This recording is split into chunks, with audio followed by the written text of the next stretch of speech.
Bismillahirrahmanirrahim. Assalamualaikum warahmatullahi wabarakatuh. Hari ini kumpulan saya akan menerangkan tentang ajaran taslim.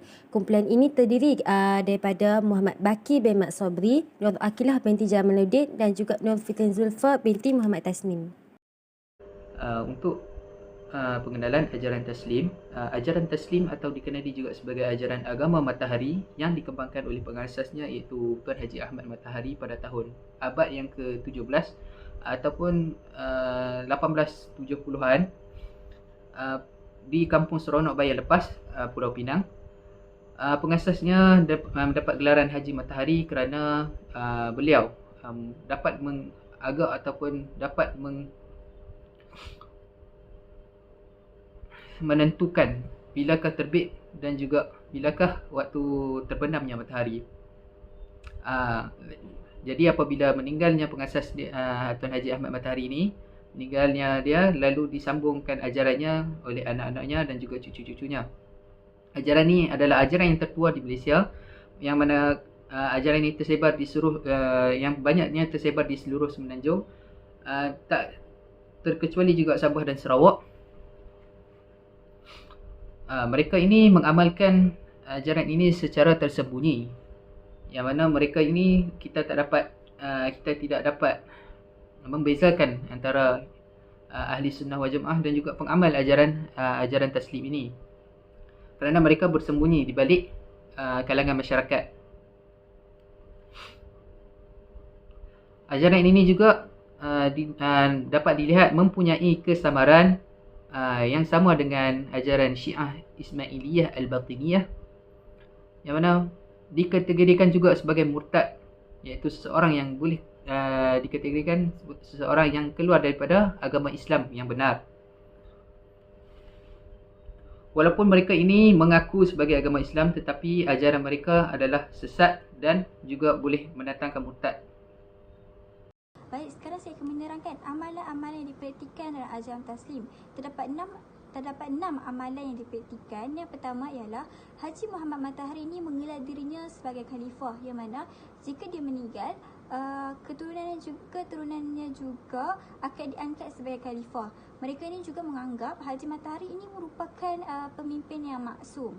Okey, baik. Yang kedua ialah mereka solat 5 waktu hanya menggunakan niat, yang mana mereka ni hanya solat berdasarkan niat tanpa melakukan rukun solat seperti rukuk, sujud dan sebagainya. Yang ketiga, solat Jumaat akan menghadap matahari terbit, yang mana pengikut ajaran taslim ni dia bukan solat kat masjid, tapi dia solat kat masjid yang tertentu sahaja, dan solat tu dia akan menghadap matahari terbit. Yang keempat, mereka tidak menunaikan haji di tanah suci dan hanya menunaikan haji tu hanya dekat Kampung Seronok sahaja. Mereka juga hanyalah sekadar dengan mendaki Bukit Payung di Bayan Lepas, Pulau Pinang. Okay, yang kelima, amalan yang dipraktikkan oleh ajaran taslim ini ialah mengharuskan konsep perzinaan melalui konsep nikah batin. Konsep nikah batin ini ialah kepercayaan dan azan yang dibawa dalam ajaran sesat. Kebiasaannya guru pengamal ajaran sesat ni akan mendapat ilham. Mereka mengatakan bahawa mereka ni mendapat ilham robani untuk melangsungkan perkahwinan tanpa memulakan wali, akad, saksi dan juga mahar. Okey, perempuan itu juga akan menyerah dirinya dalam keadaan terpaksa kepada guru kerana itu menunjukkan rasa hormat mereka. Hal ini kerana untuk nak menunaikan nafsu semata-mata. Okey, yang keenam, amalan yang dipraktikkan ialah menyerah diri anak, isteri dan harta kepada rasulnya atau pengantinnya yang berada di Kampung Seronok, yang mana akan menyebabkan Islam seseorang itu hanya sah apabila dia tu berjumpa dengan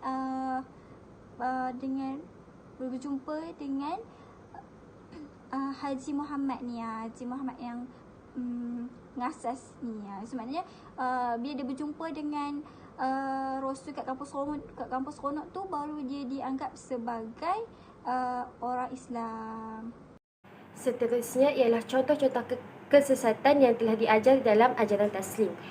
Okay, ajaran Taslim ini mereka ni menolak 8 buah hadis mengenai perkara Isra' dan Mi'raj Rasulullah, iaitu tentang pensyariatan ataupun kewajipan menunaikan solat 5 waktu, dan beranggapan bahawa hadis tentang solat itu merupakan hadis yang palsu dan merupakan rekaan semata-mata.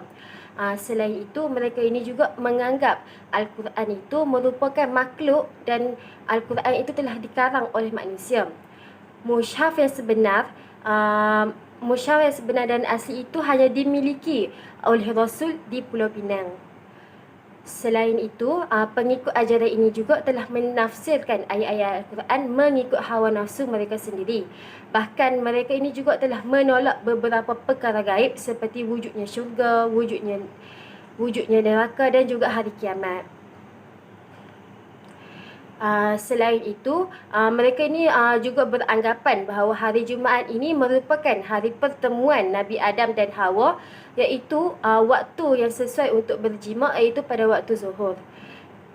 Oleh itu, dengan ini mana-mana orang Islam dan masyarakat yang berpegang atau percaya dengan amalan ini amatlah dilarang sama sekali, kerana ajaran ini sangat bercanggah dengan pegangan Ahli Sunnah wal Jamaah. Seterusnya, kita akan membincangkan kesan-kesan ajaran sesat agama Taslim ini kepada individu, masyarakat dan juga negara. Bagi individu, mereka ini wajib bertaubat kepada ajaran Islam yang sebenar. Terdapat banyak kesan yang kita boleh kaitkan dengan individu, yang mana salah satunya mereka yang mempercayai dan mengamalkan ajaran sesat ini dapat merosakkan akidah mereka.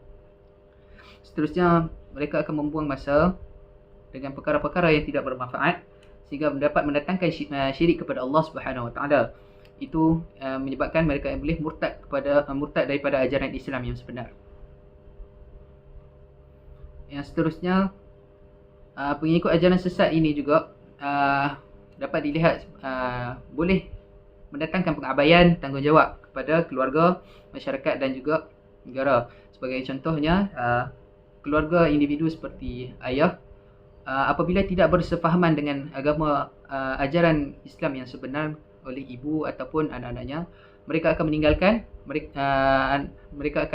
meninggalkan keluarga mereka sehingga menyebabkan pengabaian tanggungjawab sebagai seorang bapa ataupun seorang pelajar ataupun sebagainya. Seterusnya,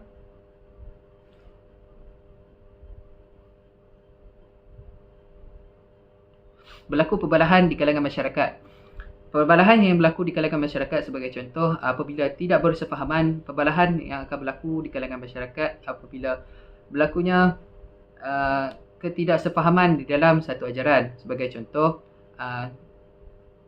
ibadat solat. Sebagai contoh, ibadat solat yang mana dalam ajaran Taslim ini mereka tidak mewajibkan solat sebagai salah satu pegangan agama mereka. Oleh yang demikian, berlaku perbalahan di kalangan, sebagai contoh berlaku perbalahan antara ajaran yang sebenar, ajaran Islam yang sebenar yang dibawa oleh Ahli Sunnah wal Jamaah dan juga ajaran Taslim ini menyebabkan perbalahan di kalangan masyarakat. Mereka ini juga dapat memberi kesan kepada negara yang mana akan menyebabkan perpaduan di kalangan masyarakat dalam negara tidak harmoni dan menyebabkan kekucak-kacir dan menyebabkan satu negara itu tidak stabil dalam pelibatan kerana pelibatan ajaran agama yang sesat telah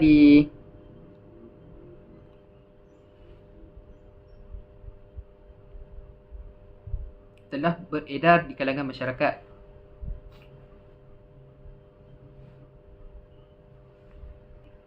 Hal ini kerana ajaran sesat ini dapat dilihat mampu mengancam perpaduan dan keharmonian masyarakat di dalam negara.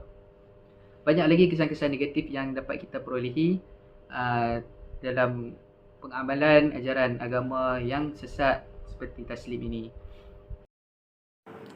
Seterusnya ialah langkah-langkah mengatasi ajaran sesat ini. Kita sebagai seorang Muslim wajarlah mengambil langkah yang sepatutnya dalam mengatasi ajaran sesat di Malaysia.